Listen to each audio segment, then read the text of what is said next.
Polusi udara di wilayah Jabodetabek masih menjadi masalah yang belum dapat terselesaikan.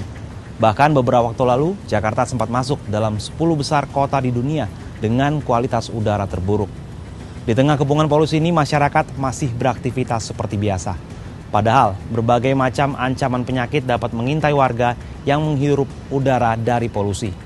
Lantas, apa solusi untuk menyelesaikan polusi udara di Jabodetabek?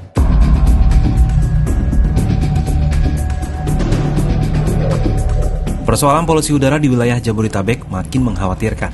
Bila merujuk situs memantau udara IQR, kita dapat dengan mudah menemukan fakta bahwa polusi udara di Jabodetabek kian mengkhawatirkan. Hal ini terlihat dari konsentrasi polutan partikulat meter 2,5 atau PM2,5 yang berada di atas rata-rata dari nilai panduan kualitas udara yang dianjurkan oleh Organisasi Kesehatan Dunia atau WHO, yakni 0 hingga 5 mikrogram. Bahkan menurut data Dinas Lingkungan Hidup Jakarta, polusi udara di Jakarta terus-menerus meningkat. Tahun 2022, rata-rata tingkat PM2,5 di Jakarta 36,2 mikrogram per meter kubik. Setahun kemudian, rata-rata konsentrasi polutan PM2,5 mencapai 41,94 mikrogram per meter kubik. Situasi ini pun dikeluhkan oleh warga. Aku sih ngerasain banget dampaknya gitu, makanya aku prefer kalau misalnya emang aku mengendari motor, di jalan tuh aku prefer untuk memakai masker sih, karena bisa mengurangi, kerasa banget. Gimana?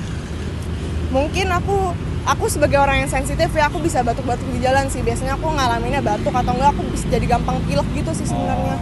Kondisinya pasti makin mengkhawatirkan ya, apalagi saya udah jarang nih ngelihat langit Jakarta itu cerah. Jadi kalau keluar sedikit aja nih dari kantor misalnya atau dari rumah itu langsung berasa tuh asap-asap kendaraan tuh langsung kerasa bisa kecium gitu.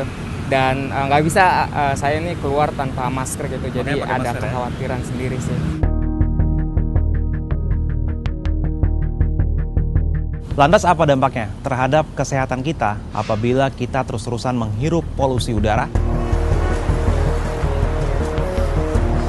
Guru Besar Ilmu Kesehatan Lingkungan, Fakultas Kesehatan Masyarakat Universitas Indonesia Budi Haryanto mengungkapkan, kandungan PM2,5 dalam polusi udara biasanya memiliki senyawa beracun yang berbahaya bagi tubuh, seperti partikulat, ozon, nitrogen dioksida, sulfur dioksida, dan karbon monoksida.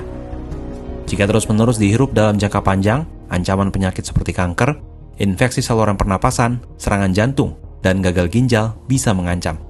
Tidak heran jika polusi udara kerap kali disebut sebagai pembunuh dalam sunyi atau silent killer. Nah, ini yang tidak ketahuan, prosesnya itu berapa lama dan sebagainya, tergantung dari berapa banyak kan tadi senyawa-senyawa kimia yang melalui PM2,5 dan lebih kecil tadi masuk ke dalam tubuh ya, seberapa banyak, seberapa sering, frekuensinya gitu, seberapa lama, terus masing-masing orang itu beda-beda anunya juga, daya tahan tubuhnya, imunitas tubuhnya. Jadi itu sangat-sangat dinamis ya. Namun penyakit-penyakit yang terjadi itu prosesnya tidak terasa, tidak seperti batuk pilek tadi yang langsung ya. Nah, jadi yang jangka panjang ini, betul tadi kalau masuk lebih dalam itu adalah prosesnya jangka panjang. Terus kemudian ini akan pelan-pelan mengakibatkan berbagai kerusakan di dalam organ tubuh ya.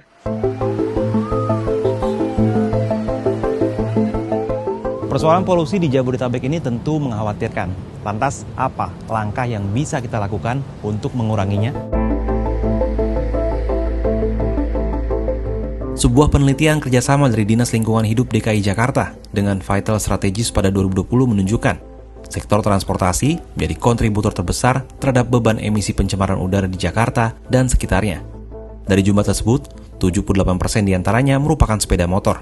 Sepeda motor menghasilkan beban pencemaran per penumpang paling tinggi dibandingkan mobil pribadi, bensin, dan solar.